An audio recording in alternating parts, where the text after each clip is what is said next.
Hello my fellow freedom builders, and welcome back to the channel and to another video in this series of small potential growth stocks. I made a video yesterday where I said I found 9 candidates that went through all my criteria and screenings, and the 3 of them I mentioned yesterday. Today you're getting another 3 of them. Remember, I'm not a financial advisor, so this is just as an inspiration. It is small stocks, so they can be very volatile. They are a bit less liquid, so take care out there. It is a bit more risky than just buying big solid S&P 500 stocks. Now, I can see from the video yesterday that this is a popular topic, so there'll probably be more of these videos in the future. To make sure that I can see this is popular, remember to hit the subscribe button and the like button and all the buttons you can find out down there. That really helps me a lot in making all of this content freely available for you. So let's have a look at the 3 candidates of the day. The first one is something called TechTarget.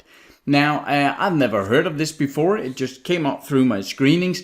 And what they do, as far as I can tell, sometimes with these a bit technical companies, it can be a bit hard to tell just from the first glance on their website. So I took a look here at the Stockopedia, and we can see here that they help buyers and sellers of corporate information technology products and services. So they are connecting buyers and sellers in the IT space. And they have all sorts of different platforms to do this, and you can read into this yourself. But as you can see here, they are working with artificial intelligence and clouds and data centers and networking and so on. So it is an IT company, or it is focused on the IT sector. And as you can see, they have some quite big partners here that they are working with. So you can dive into it yourself and read all about the case and find out if you think this is the thing of the future. But when we're looking at the numbers, it actually shows us that they know how to do this business. Because first of all, we can see here that they have an overall stock rank in Stockopedia of 84. If you haven't heard of Stockopedia before, it is one of my favorite tools to quickly screen through potential candidates. If you want to test it out, there's a link below somewhere, and I think they still run with a 25% discount, so you can check that one out. But you can see the earnings quality 93, momentum 92. I'm not going too much for value, as you know, because these high growers have often gone up quite a while, and therefore they are often not considered just standard value. But what we can see here is they have a PEG ratio of 1.4, meaning that even though we are paying a high PE ratio of almost 35, they are expecting a lot of growth next year in the earnings per share, and that brings the PEG here down. So I want that to be below 2, so 1.4 is great. As you can see, the valuations are not great here. EV to EBITDA, price to free cash flow, they are absolutely not so desirable again, but we can see that they have a good operating margin, return on capital and so on compared to the industry and the overall market. Now, Petrosky scored 6, that is great. It is a very safe company on the Altman C score, meaning that the risk of buying into something that is going bankrupt tomorrow, that is slim to none here. We can see that the graph of the earnings per share growth, that is going just in the right direction from the low in the left to the high in the right. That's what I like to see. We can see that they have a free cash flow going exactly in the same direction. No dividends, but we don't care too much about this. Negative net debt, that is great. They can easily pay their short-term interest, and the current ratio, their current assets divided by their current liabilities are 4.28. I like that to be above 2, sometimes 1.5, but 4.28, that is simply great. We can see that it is a small company with a market cap of just below 1 billion euros. So it is something that can easily be moved in the market. So it can be a quick mover, no doubt about that. When we're looking at the graph, here you can see that it has gone up quite a bit already from the bottom here in March and up until now. It is up 137%, and you might say, yeah, well, I'm not buying things that already has gone up so much. But just remember, when you're looking at TechTarget here, let's say for instance that you had the same approach back here and you said things that have gone up around 37%, I never buy. That means that up here, if you spotted it up around the 13 mark, you would not have bought it, and you would have missed the entire 3x up here in a few months in 2018. So remember that you need to be careful about this bias of not buying things that have gone up very much. You could say that it has gone up so much that it needs to retrace a bit. If I just find my drawing tools down here somewhere, and we could draw some sort of support here. So some people would say we're not buying it until it has gone down towards the 32 mark. And that is fair enough, absolutely. I took a little position in this yesterday, actually, just below 40 here. And what I do like to see is we are in the green zone, meaning the RSI above 50. The CRS, the comparative relative strength here, shows that it's going up way faster than the market. So what I do like to see is that it seems to be bouncing nicely off the 20 SMA here. And it could, of course, dip down. And some of you have asked what is my exit strategies. And what I'm looking for is that if it dips down below, let's say that the 20 SMA is going here. If it dips down below the 20 SMA and it seems like it's trying to get up but then shoots down again, then down here around 35, 36 mark, I would probably sell it, even though my stop loss may be further down. So it is rare that sometimes it tips down into yellow territory where only one of these are met. But I'm almost always out of the stock before it hits the red zone, where both of these are in not met criteria. So TechTarget, I'm in with a little position here, and I think with the development and so on, it has a potential to go up. I don't know if that is 10 or 20% over a month or two or three. It could be several 100%, or it could turn around just tomorrow or today, and then I'm going out of it. Remember that this is all a numbers game, so we don't have to win them all. Trend following is that we take our losses quickly with only 5 or 10% loss, and we let our winners run so we can get hundreds of percent to pay for all the small losers. So that is how that goes. All right, the next one on the list is Owens&Minor here with the ticker symbol OMI. Now, Owens&Minor are a healthcare solution company. And again, a very small company. I must admit, I never heard of it, but it seems like they can find their way into mad money. I don't know if that is a good thing or not. But anyway, when we're looking down here, we can see that their different areas is that they have some distributing and warehousing in this healthcare business. They are a provider of inventory to clinics. They're very much focused on clinics and smaller healthcare companies, manufacturing logistics. They have custom and procedural solutions. So they are helping building the structure in healthcare clinics. They're working with data and analytics, and then they have their own a white label program, as far as I can tell, MediChoice, where they have a lot of providers of all sorts of different healthcare products, and then a clinic can simply have this as a one-stop purchase place for all of this stuff. So this is the basics of the company. Again, you can look into it for yourself. We are looking here just briefly at the numbers. Again, we can see a company where we have a high quality, 83, a high momentum at 99, and a stock rank at 96. The value is actually up at 52, even though it has gone up so much. And if we see here, we can get it at a PE ratio at only 13.7 and a PEG ratio at 0.3, which is extremely low, but that is because they are expecting a huge growth in the earnings per share. We can see a price to sale 0.13, that is extremely low, and price to free cash flow and EV to EBITDA is great. Petrosky score is 7. They are down in the cautious zone here at the Altman C score, so you should look into if they're taking on a lot of debt, of course. If we're looking at the numbers down here, earnings per share is looking a bit not in the right way here, but the estimates are pointing upwards, so that is good, but this is something that could keep me from taking a position in it.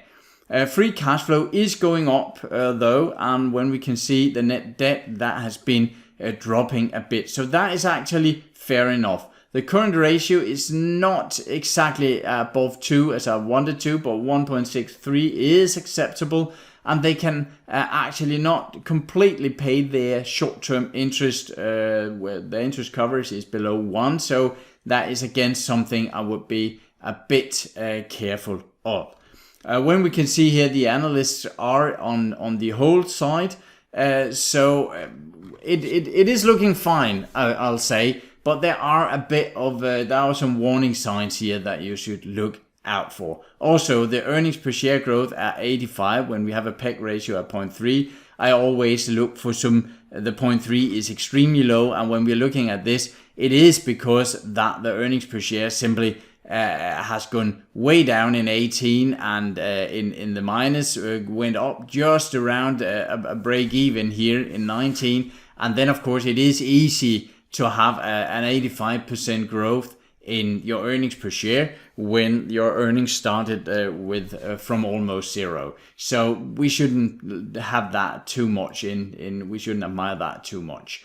If we are looking at the graph here, we can see a very good thing here, in my opinion, because when we're looking at the weekly chart, what I'm using here is a regression channel, and it is a very efficient regression channel. You can look at this number is 0.96. When that is above 0.8, 0.85, it tells us that it is very good at predicting the price here. It is containing almost all of the data. So what I do like to see here on a weekly chart is that when we have a regression channel and it is broken, we get a retracement and a shot up again. That is a very good sign. And what we're looking at here on the daily chart is the price shooting up. We have a retracement here around the earnings, and that was a negative earnings surprise. But then it finds support here at the 20 SMA. And at the same time, we can see that the RSI is just down kissing the 50 line here. So this is actually all good and well. I have not bought Owens&Minor yet, but I might actually take a little position in it if it breaks this top and just saying, yes, we want to get a bit up here around the 1750, 18 in price. Then I think there is some potential for a shoot up in this stock. But again, I'm not in yet. And when we're looking at it, again, a very small a market cap of only 900 million euro. That is small, but again, if you're looking for high growers, it is normally not in a $100 billion company. We should look for them, of course, unless we're talking Apple and so on. But to the last candidate of the day, which is a small company called MarineMax, and as the name suggests, they actually sell boats. And of course, it is kind of like the AutoNation stock that I looked at the other day. That both they are selling cars and insurance and financing and so on. This is actually a car dealership just with boats. So what we can see, very nice website here. They are selling all sorts of boats. And this is, of course, is a very nice one. I'll show you some more, but they have some apps, they have some maintenance, they have some courses into it, they have some vacations and so on. And yeah, who wouldn't like a boat like this? But this is what they do, and they are primarily located in United States with something like just around 60 retail locations. So let's have a look at them just quickly. As you can see, this is one of the reasons why they are on my list. 99 in stock rank, above 90 in both quality, value and momentum. This is rare. So I actually took a little position in this one yesterday, just around 33. I think we can just look at the chart in a second. But as you can see here, we have the PE ratio at 14. There's no PEG ratio, and that's probably because they have not come up with any estimates yet. Or, of course, they are expecting, it is because they're expecting a slight fall in the earnings per share growth. And that is one of the main, you could say, risks here. One of my main concerns in this business is that we right now are in the middle of a crisis due to this virus all over the world. And that will put a strain on people's ability to buy big boats. But however, it seems like when I'm looking at the data from the United States, then pretty much all households that are making $100,000, $200,000 and above, they are pretty much back to normal again. All of these people that are struggling are the minimum wage people, and they are not the ones buying these boats. So I have a feeling that, of course, this crisis will have some effect on this business. But then again, this is not like a car dealership. It is a bit of a high-end segment of customers they're going for, and they might not be as hard hit as the rest of the population. But that is a bit of my own analysis here. As you can see, the valuations down here, price to book, price to free cash flow, amazing. EV to EBITDA is very good. Return on capital, when we're looking at the earnings per share, it has been going up nicely, and they are estimating a bit of a drop here in 21, but that is to be expected, I guess. The free cash flow has been a bit bumpy, but right now, trailing 12 month is looking very good, and there are no estimates on forward here. The net debt has been going up, and that is simply because they have been acquiring a lot of shops. I'll show you that in a second. Their current ratio is only just below 1.8. It is acceptable. It's not in the high end. Interest coverage, they can pay their short-term interests 7.5 times over, so that is fair enough. Sales growth, great. Earnings per share growth, great. And they are actually not starting from zero with the earnings per share growth, as I mentioned before. They have been in quite a good territory here. And as you can see, the analysts are saying buy, and that is, of course, great. If we are looking at the charts, again, we have a company here that has gone up with 400% since the bottom. And that, of course, is they were very severely hit in the downturn here, because a lot of people saw the boat sales simply vanishing. But that has turned out not to be the case, and they went into the green zone here in May, and we could have started buying. There's been several instances here where we could buy. You can see that the 20 SMA is holding perfectly here. It seems, however, though, that like it is running away now, and I bought here in, I think it was 32.90, 95, something like this. So it went up a bit yesterday after I bought it. If you are buying into this one, you should or could expect some sort of retracement back to an area down here. Maybe I would not be surprised. I will not sell my position if it went down to around the 30 mark. That would not be surprising. And it can be quite volatile. As you can see, this is actually the smallest of the candidates, only 600 million euros.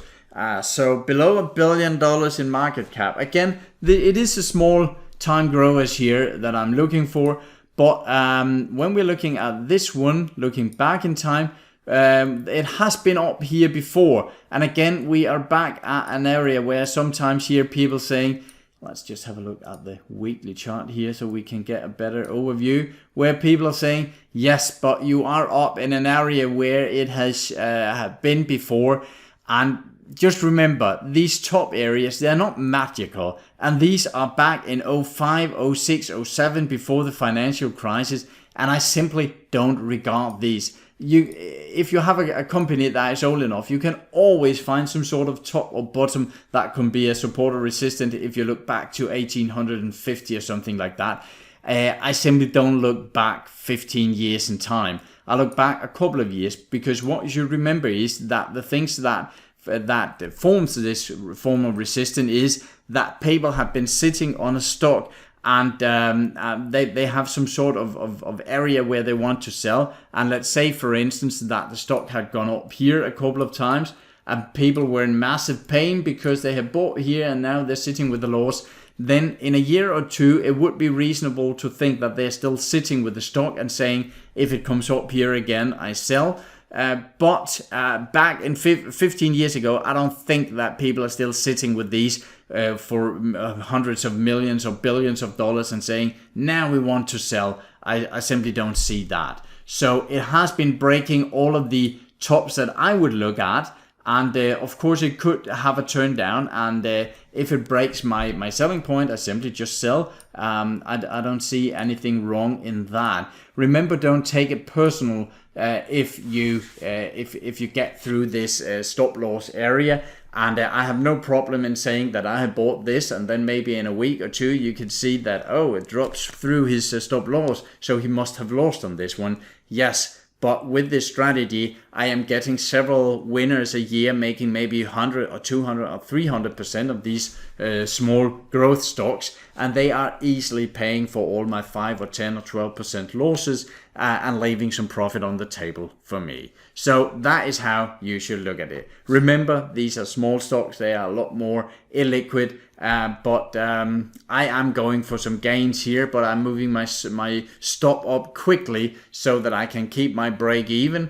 And yes, if it goes up 10 or 20%, I almost always end up making a small profit on it, even though it returns on me. That's all for now. I hope this was an inspiration. Remember, this is not buy and sell signals, and I don't answer questions like where's your target or all of these sort of stuff. This is just inspiration for you. Do your own analysis on it, and if you find it interesting, you might just buy it. All right, I hope you get profitable.